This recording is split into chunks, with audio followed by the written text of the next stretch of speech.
Hi, welcome to Forever Paranormal with Dr. Bill and Deb. The term paranormal refers to phenomena and experiences that are beyond the scope of normal scientific understanding and cannot be easily explained through traditional scientific principles.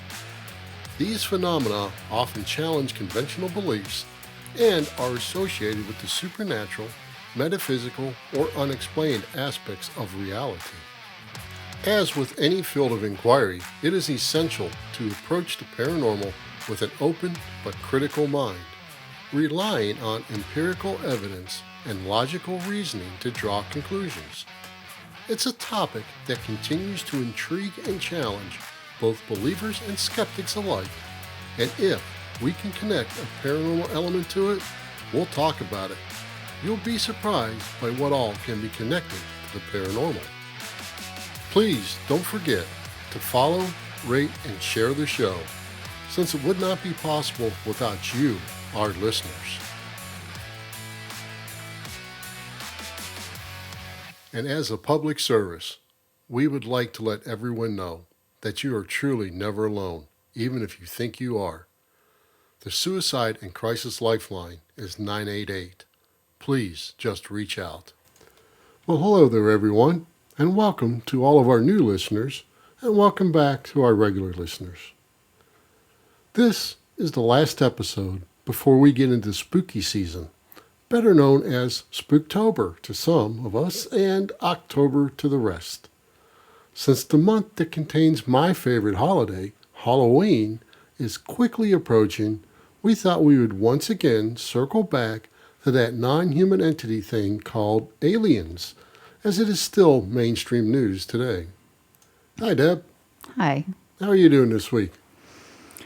Well, since you mentioned it's almost October, I am developing I don't know whether there's a technical term, but the oncoming fall is making me a bit depressed because I hate cold weather. Well, you can't hold that against October and spooky I season. Can. No. I can do what I want. Thank you. Yeah, okay. All right. So I guess you're not looking forward to spooky season with ghouls, ghosts, witches, vampires, werewolves, and monsters looking at every corner, are you?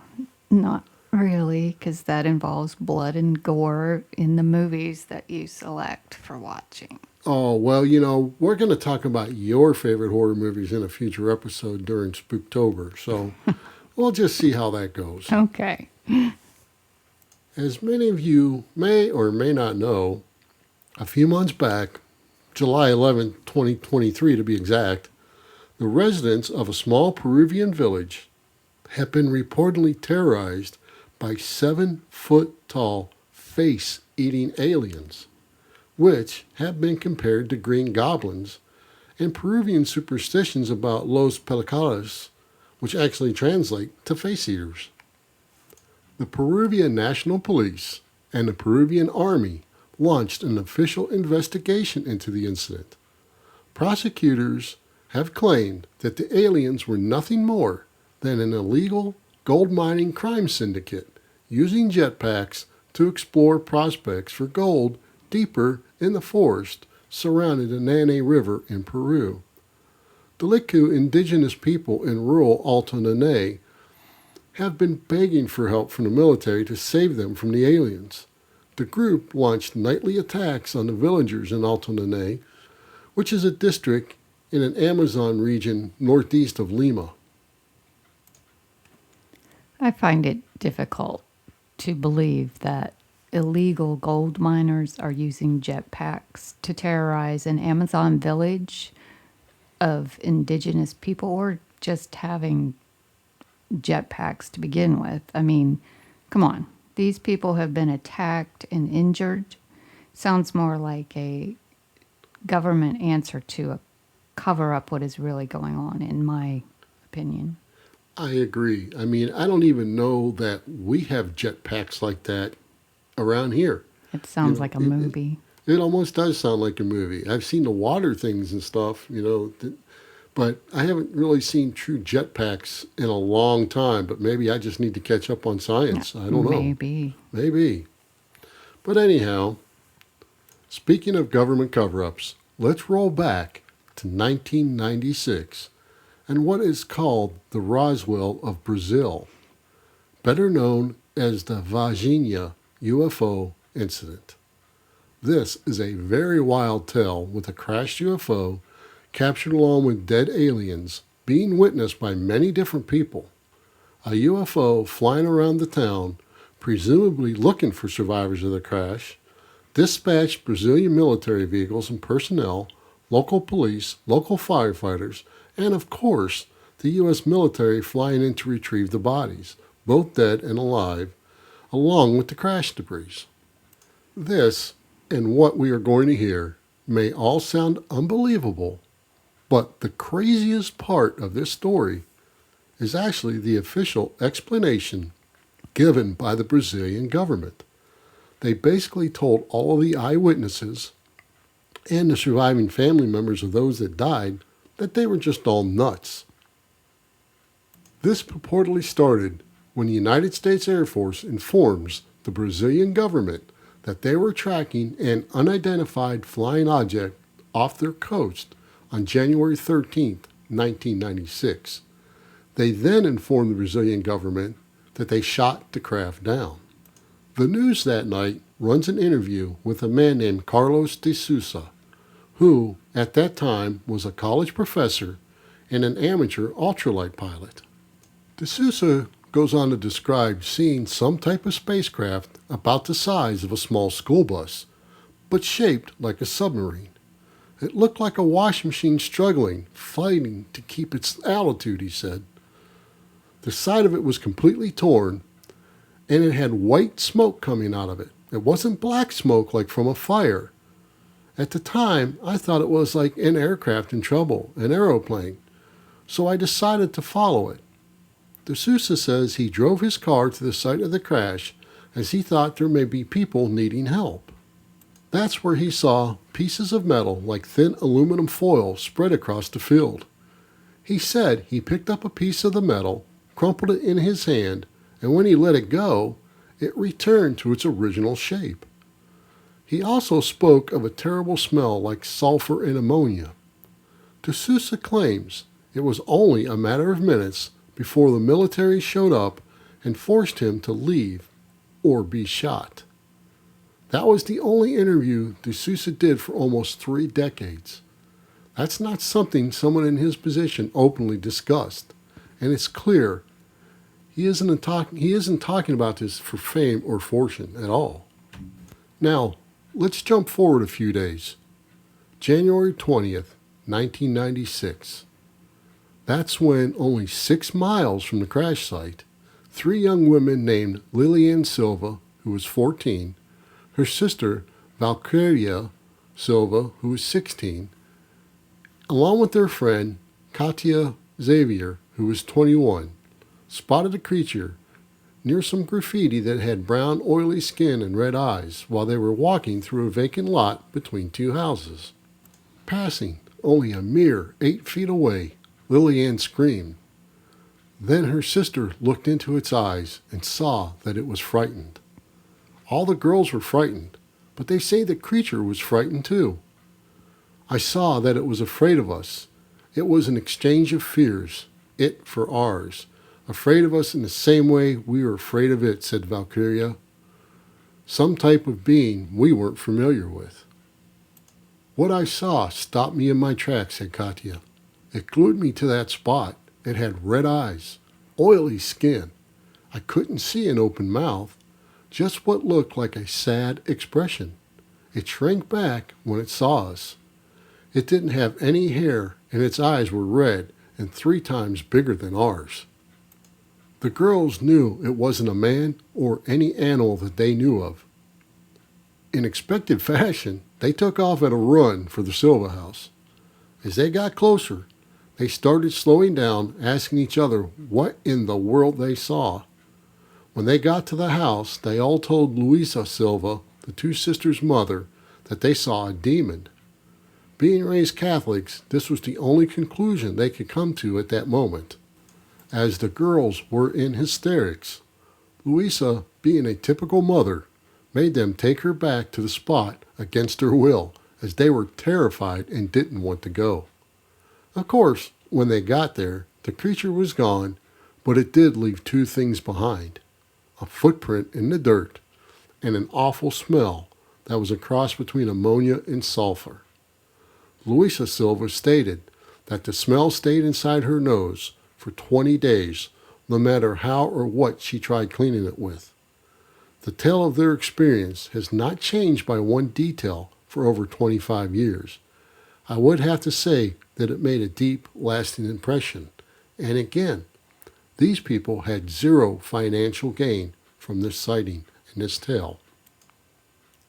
During this time, we know from different witness testimonies that the military had blockaded a section of the city in the same residential neighborhood as the girls' encounter, using the military police and the fire department, which is under their control, to search for any creatures.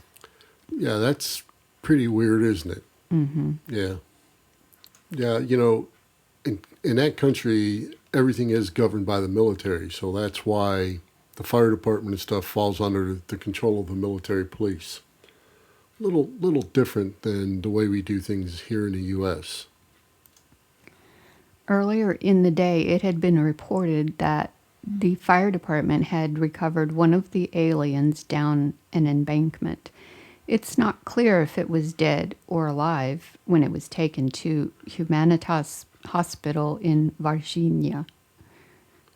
Well, around 3 hours after the girl's experience, two military police officers were driving along a road just around the corner from the vacant lot when the creature ran out in front of their car.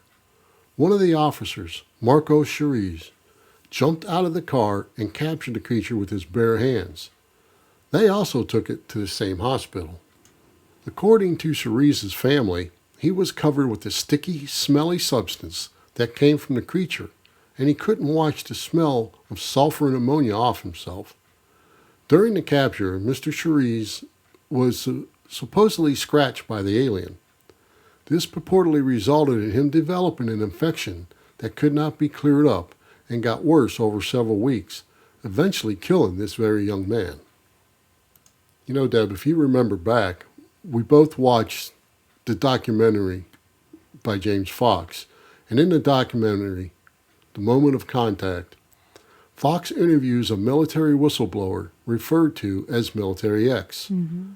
He claims to have been involved in transporting the body of a creature from Humanitas Hospital in Varginha to ESA Army Base about 40 kilometers away. Military X said there was a stainless steel table with a box on it. He said there were doctors and people carrying clipboards analyzing the beans.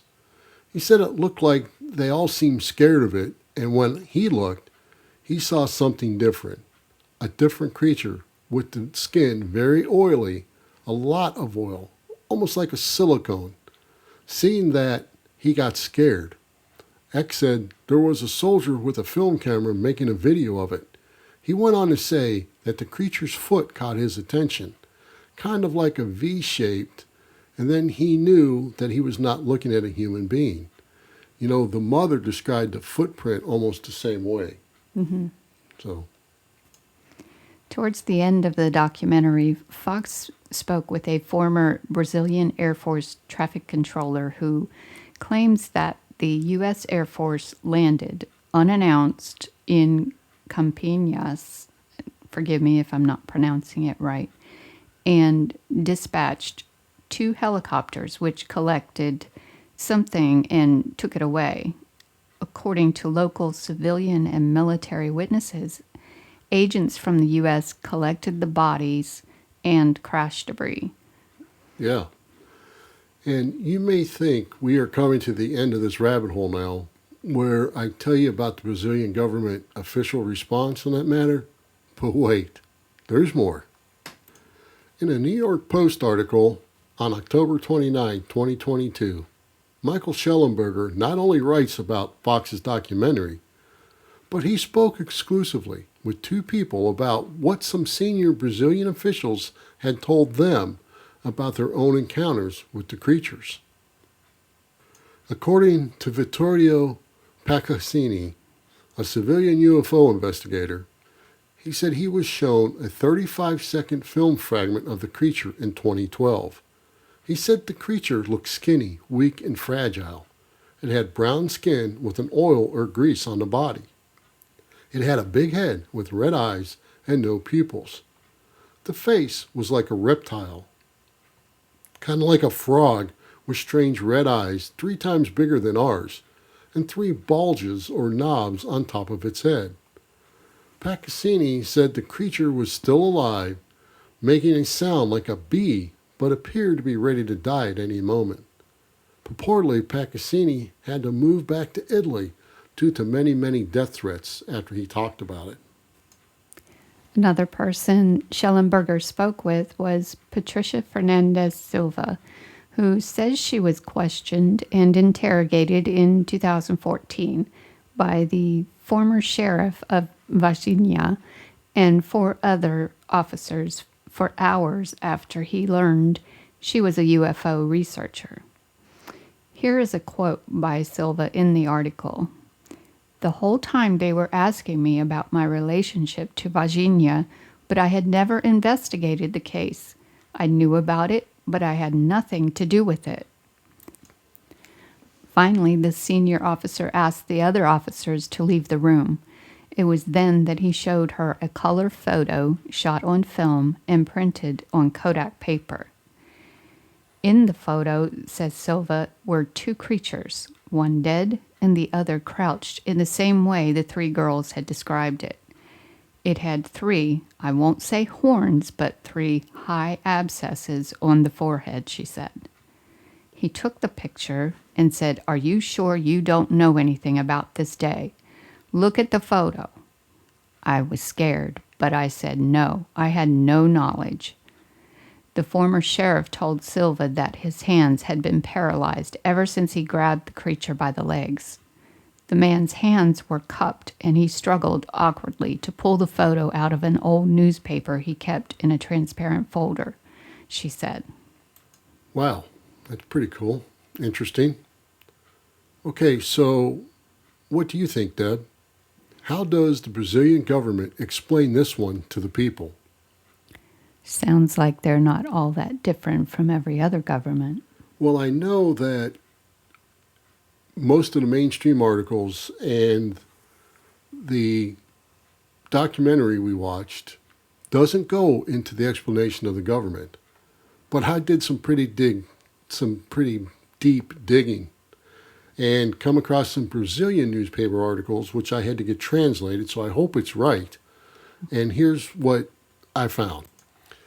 According to some military documents, there was a military police inquiry into the Varginha ET incident. The official story, told by the military, was that the supposed ET seen by the 3 girls after 7 months of investigation was actually nothing more than they saw a popular man known as Mudinho. He used to crouch down, the same position that ET would be in, according to the reports, and was probably had some mental disorder. According to the Army, ET never existed. Mudinho was about 30 years old and lived with his family in front of the land where the girls claimed to have seen the creature. And they said he was probably just dirty and slimy looking due to some previous rain. Wow, what? Okay, but what about the large military presence in Varginha at the same time? Okay, folks, Deb, are you ready for this one? Bring it.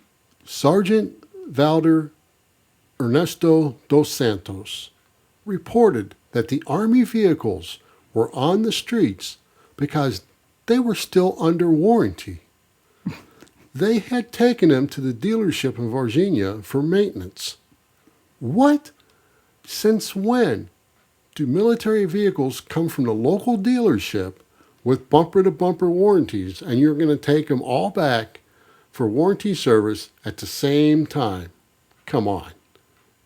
Now, we also have the doctors and some of the other witnesses from the hospital, and the official government explanation about what the people say they saw at the hospital. Instead of alien bodies, the hospital supposedly had a couple in there with dwarfism that was there to have a baby. I mean, come on. This is just getting more ridiculous as we go. And last, but definitely not least, what about Marco Cherise, who was scratched while capturing one of the creatures by hand and ultimately succumbed to an unknown infection within weeks of the incident? We heard his sister speak out in the documentary, and she says that they were never given any kind of official explanation. But according to the 24th Battalion of the Varginha Military Police, he went into the hospital to get a cyst removed and contracted a strong hospital infection after the surgery. I mean, don't you think his family would have known if he was going in to have surgery? According to his sister, he had no ailments prior to having contact with this alien. I mean, they must really think people are completely stupid.